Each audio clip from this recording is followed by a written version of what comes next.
दर्शकों को नमस्ते, प्रणाम, सलाम, जोहार, जय हिंद। आज जो हम वीडियो लेकर के आए हैं, अभी हमारा इंग्लिश टीचिंग से चल रहा है।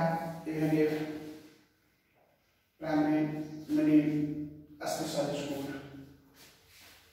all types of children general and special. Different approaches and technique of English teaching. Different approaches and technique of teaching English. अंग्रेजी पढ़ाने की विभिन्न दृष्टिकोण और तकनीक। एक डायरेक्ट, इनडायरेक्ट। अब डायरेक्ट क्या है, इनडायरेक्ट क्या है, इसको जानना। अंग्रेजी सिखाने का सीधा तरीका प्राकृतिक विधि के रूप में माना जाता है। इसका उपयोग केवल अंग्रेजी ही नहीं, विभिन्न भाषाओं को सीखने के लिए किया जाता है।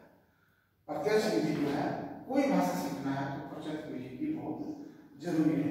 इसमें प्रत्यक्ष रूप से आपका मुख्य विचार, आपका सोच, आपका करंट लेवल ऑफ फंक्शनिंग सब कुछ समाहित होता है। यानी जब कुछ सीखते हैं तो आप कुछ सोच करके सीखते हैं कि आपको सीखना है, इस काम को करना, आपके अंदर में जिज्ञासा होता है।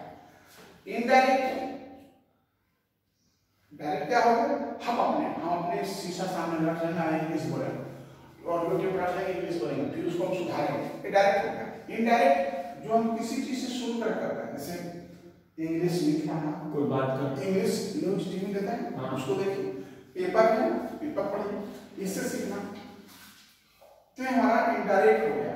और सामुदायिक भाषा सीखना, सामुदायिक भाषा का मतलब क्या होता है, कम्युनिटी लैंग्वेज। तो क्या होता है, जहाँ एक समाज में कोई स्कूल कॉलेज में जाइएगा, वहाँ ड्राइवर इंग्लिश बोलता है, गार्ड इंग्लिश बोलता है, कोई हिंदी नहीं बोलेगा, तो निश्चित है लाचारी हमारी, हम तो अपना इंग्लिश बताने की आवश्यकता नहीं। अंडरस्टूड।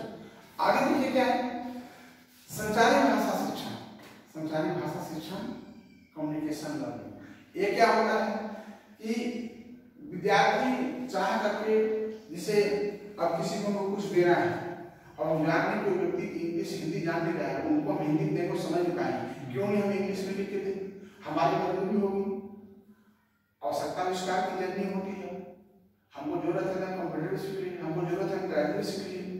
तो उसी तरह से आपके जीवन में जो जो चीज की आवश्यकता होगा आप उसे सीख लेंगे। तो ये हमारा आपका English different approach technical English teaching English के लिए है। और साथ ही एक चीज आप बता दूं कि हम लोग कैसे, how can teach technology in English, हम टेक्नोलॉजी क्या क्या टेक्नोलॉजी को उपयोग कर सकते हैं इंग्लिश सिखाने में।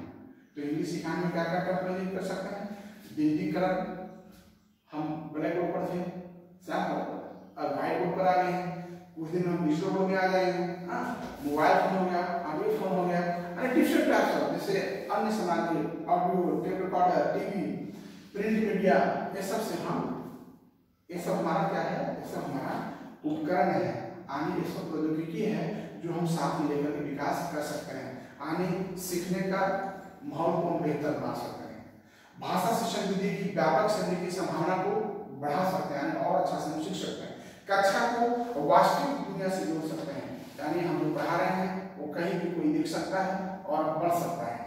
साथ ही भाषा सीखने प्रौद्योगिकी छात्रों को सहायता कैसे करती है कि जैसे मैं बोल रहा हूँ तो बोलने के लिए मैं पहले ऐसे पढ़ाता था, काफी जोर पड़ता था, अब हम कम भाषा में भी आपके तक हम पहुँच जा रहे हैं। और मैं वीडियो बना दे रहा हूँ तो हमारे अन्य विद्यार्थियों को भी जो नहीं प्रस्तुत हो पा रहे हैं उनको तक 10-20% की समझदारी ज्ञान पहुँच जा रही है। इसके बाद क्या होता है कि ये सारी चीजें जो हम उपयोग करते हैं प्रौद्योगिकी टेक्नोलॉजी का, तो हमारा उच्च तरह होता है, नहीं है हाई वर्क है, शिक्षा बहुत लचीली हो जाता है, माने बहुत आसान हो जाता है, पढ़ना बड़ा आसान हो जाता है।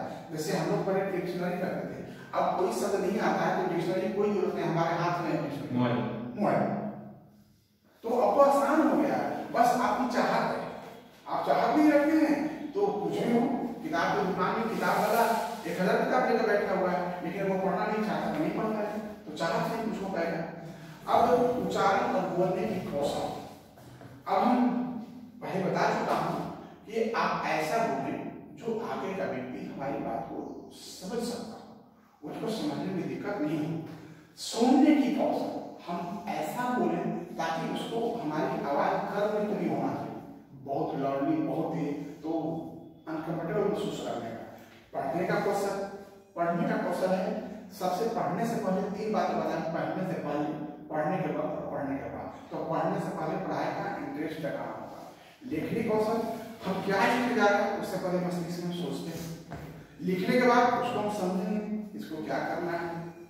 तो आज का जो अभी मेरा एक वीडियो आप लोग मुझे भेज रहे हैं, यह वीडियो अंग्रेजी पढ़ाने का दृष्टिकोण और तकनीक क्या है इसके बारे में बताया जाएगा।